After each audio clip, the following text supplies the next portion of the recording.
Coming up next, under the new release radar section, my new type of videos I'm doing for you guys. This is from Etat Libre de Orange, and it is Frustration. Frustration from Etat Libre de Orange, brand new, just released here in the States. I'm going to give you my kind of first impression and tell you a little bit about it. Stay tuned, it's coming up next.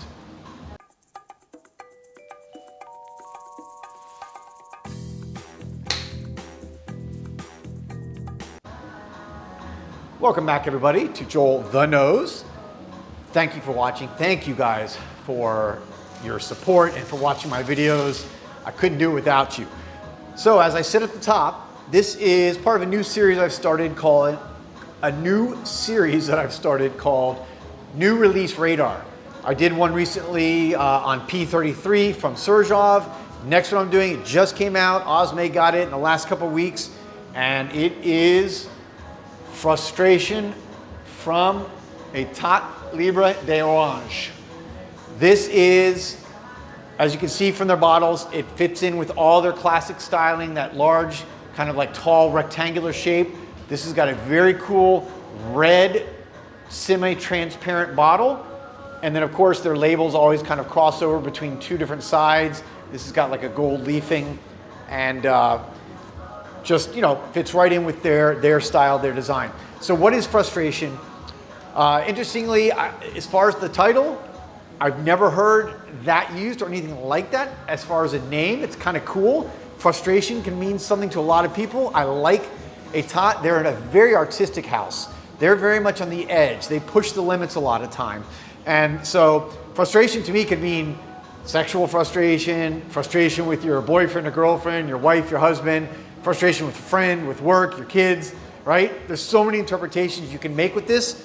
That's what I love about it. That's good art to me.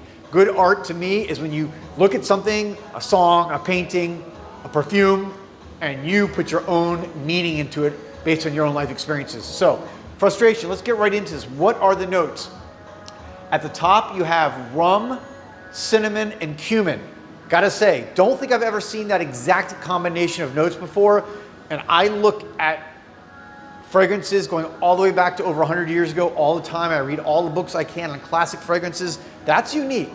Yes, you see rum. Yes, of course, you see cinnamon and cumin. But to see them together and rum at the top as a top note, that's a little bit unusual. So I like that. Let me just kind of spray it to kind of get that top note smell in the air. And yeah, you definitely pick up, it's almost kind of like a little bit syrupy, a little bit sweet from the rum, from the cinnamon. The cinnamon and the cumin give it a little bit of spicy kick. Cumin is a note that mixes really well with cinnamon. You'll see that combination a lot. So very interesting, and I think innovative top note. So what does it do when it dries down into the heart notes? Well, you get a double dose of vanilla, both vanilla absolute, which is of course the more strong, almost like extrait version of vanilla. And then also you have labdamen. The labdamen, for those who have never seen labdamen in its natural state, it's very dark, it's very resinous. It imparts a lot of ambery richness into a fragrance. It gives it a lot of character. Labdamen, again, makes the juice darker in a lot of fragrances. Again, I've been working, as you know, making my own fragrances. Labdamen is one of my favorite notes to work with. It blends and mixes so well with a variety of different notes, from floral to citrus to woodsy notes, even though it's kind of like a resinous ambery note. And then I think maybe the coolest part of this fragrance is the dry down. The dry down is a mix of bourbon vetiver, guaiacol, and then get this, chestnut. Chestnut, probably something that a lot of you guys have never thought about. Chestnuts are not a common nut that you hear people eating. I don't even know if you can eat chestnuts. I guess you can. Remember the old Christmas song from many years ago called Chestnuts Roasting on an Open Fire? I think Frank Sinatra sang it, I'm not sure. It's a really popular song during the holidays. But I've smelled that. I've smelled my grandparents doing that on a fireplace up in the north, roasting chestnuts. That's what this smell has. I've never smelled that in a perfume before. That's what makes this unique. That's what I think will make this stand out. That chestnut smell, it's right, by the way, right from the very beginning. I'm gonna put it on my skin here so you can kind of see how it smells on the skin. And that chestnut is coming in right from the beginning. It mixes very well with the vetiver. Again, vetiver gives a very kind of hay-like, nutty, almost woodsy smell, and that chestnut mixes so well with that because it has that nuttiness also. It's not like a nuttiness like an almond.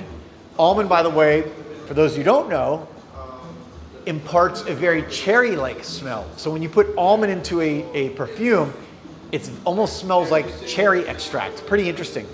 This is, yeah, it takes me back to smelling chestnuts roasting on a fire during Christmas. So this is kind of very nostalgic for me. I'll say one last thing. As far as the classification of this fragrance, I don't know what they classify it as. Some people may say it's oriental because it's kind of got an ambery quality to it. I think this is a gourmand.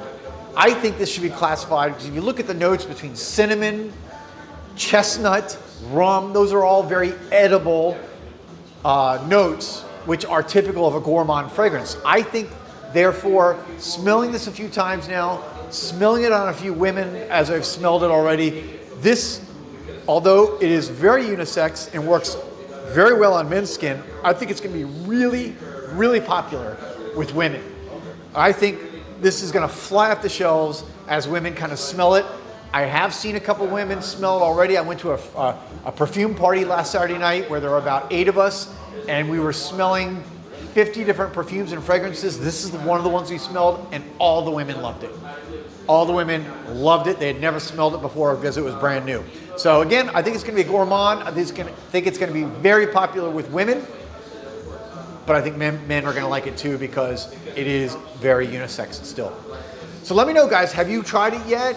Have you gotten your nose on this yet? It is new to the States. It may have come out in Europe before, but this just got released into the boutiques here in the US. So you may have tried it, maybe you got a sample of it. If you have, let me know what you think in the comments below because, of course, I love your guys' input. And I love hearing what everyone thinks of these different fragrances. Again, take one last look here at the bottle. Beautiful red, semi-transparent bottle. That is frustration. Don't be frustrated. Just get your nose on it and try it. I'll be back soon with another video, guys. Thanks for watching. Peace, love, and perfume.